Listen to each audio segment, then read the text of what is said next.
ಅಂಡದರ್ಕದಲ್ಲಿ ಇರೋದಾ? ಅಂಡದರ್ಕದಲ್ಲಿ ಇರೋದಾ? ಹೌದು. ಎಲ್ಲಿಗಾರು ಬೇಕಾದ್ರೆ ಮಿಷನ್ ಬಾಡಿಗೆಗೆ ಬರ್ತೀರಾ? ಇದು ಹೇಗೆ ಗಂಟೆ ಲೆಕ್ಕ ಯಾವ ಥರ? ಗಂಟೆ ಲೆಕ್ಕ. ಗಂಟೆ ಲೆಕ್ಕದಲ್ಲಿ ಗಂಟೆಗೆ ಎಷ್ಟು ಚಾರ್ಜ್ ತಗೊಳ್ತೀರಿ? 900. 900 ರೂಪಾಯಿ. ಹಾಂ ಹಾಂ.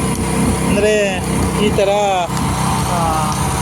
ರಾಶಿ ಮಾಡಿ ಕೊಡ್ತೀರಿ ನೀವು ಕೊಡ್ತಾ ಇದ್ದೀರಿ. ಸುಮ್ಮನೆ ಯಾರಿಗಾರು ಬೇಕಾದ್ರೆ ಗೊತ್ತಾಗಲಿ ಅಂತೇಳಿ ನಾನು ನಿಮ್ಮದು ಮೊಬೈಲ್ ನಂಬರ್ ಅದು ಈಗ ವಿಡಿಯೋದಲ್ಲಿ ಹಾಕಿದ್ದೇನೆ. ಯಾರಿಗೆ ಗೊತ್ತಾದರೆ ಒಳ್ಳೆಯದಲ್ಲ. ನಿಮ್ಮ ಹೆಸರೆಂತ? ಪರಮೇಶ್ವರ್. ಹಾಂ, ಪರಮೇಶ್ವರ.